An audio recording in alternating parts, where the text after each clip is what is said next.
महापुरुषों की बात नज़ीर के साथ एपिसोड 16 मंगल पांडे। आदाब, नमस्कार, सत श्री अकाल।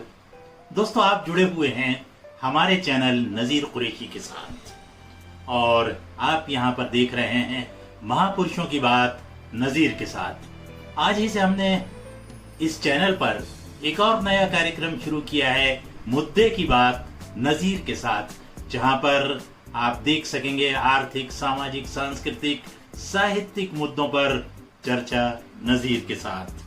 आज 19 जुलाई है और आज ही के दिन मंगल पांडे का जन्म हुआ था।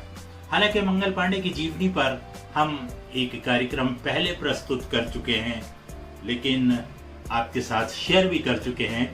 लेकिन क्योंकि मंगल पांडे को 1857 की क्रांति का जनक कहा जाता है, इसलिए हमें लगा आज उनके जन्म दिवस के अवसर पर उनसे जुड़ी हुई कुछ रोचक घटनाओं को फिर से आपके साथ साझा किया जाए, आपके साथ शेयर किया जाए।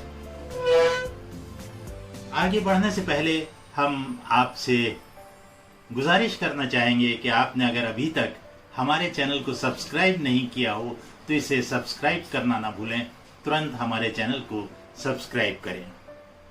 हमारे आज की कोशिश है कि इस वीडियो में हम कुछ ऐसी घटनाओं का समावेश करें जो पिछले वीडियो में नहीं थी।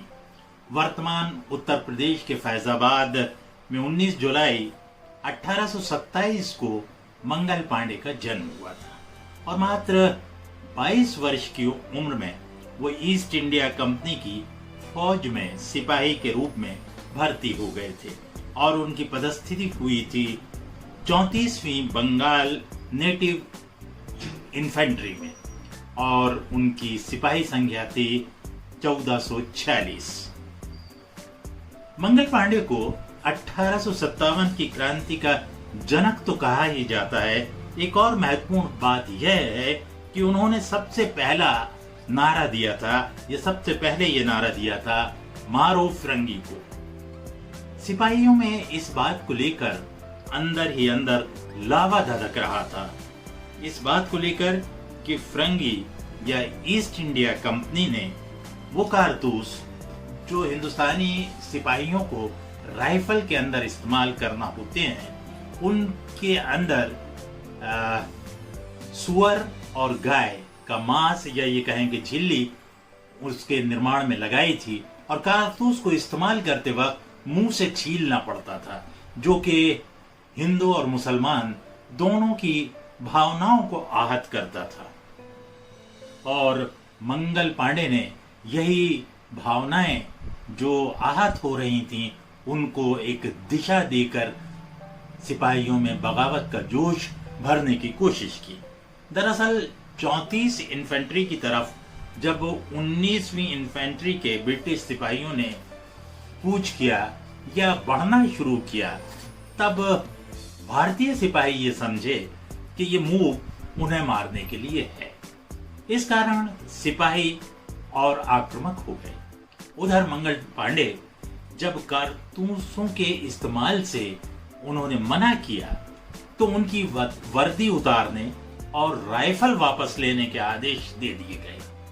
मंगल पांडे की आक्रामकता को रोकने मेजर हडसन ने कड़क आदेश दिया, किंतु मंगल पांडे पर जुनून सवार हो चुका था। इसके चलते उनका हाथ ट्रैगर पर दबा और हडसन मारा गया। यहाँ ये बात बहुत महत्वपूर्ण हुई कि भारतीय सैनिक द्वारा किसी ब्रिटिश सैनिक को मारा गया। उस वक्त फिरंगियों की नजर में भारतीय सैनिकों की जिंदगी का कोई मूल्य नहीं होता था, कोई कीमत नहीं होती थी, जबकि अपने व्यक्ति की मौत पर वो बिफर जाया करते थे। और वही हुआ। मंगल पांडे को घेरने के लिए लेफ्टिनेंट बाब वहां पर पहुंचे। बाब ने पिस्तौल से गोली चलाई, लेकिन मंगल पांडे बिजली की फुर्ती की तरह उस हमले से या रिवॉल्वर की उस गोली से बच गए। बाब ने तलवार निकाल ली, तलवार से मंगल पांडे के ऊपर हमला किया और मुकाबला जब शुरू हुआ तो मंगल पांडे ने भी तलवार से वार किया और उनके एक ही वार से बाप का हाथ मय तलवार के जमीन पर बहुत दूर जा गिरा। कर्नल व्हीलर आगे बढ़ा, लेकिन मंगल पांडे के तेवर देख के वो घबरा गया और वापस गया छावनी में अपने दूसरे साथियों को लेकर वापस लौटा और मंगल पांडे गिरफ्तार कर लिए गए। मंगल पांडे का कोर्ट मार्शल हुआ। कोर्ट मार्शल में उन्हें मौत की सजा सुनाई गई। फांसी के लिए 18 अप्रैल 1857 की तिथि निश्चित की गई।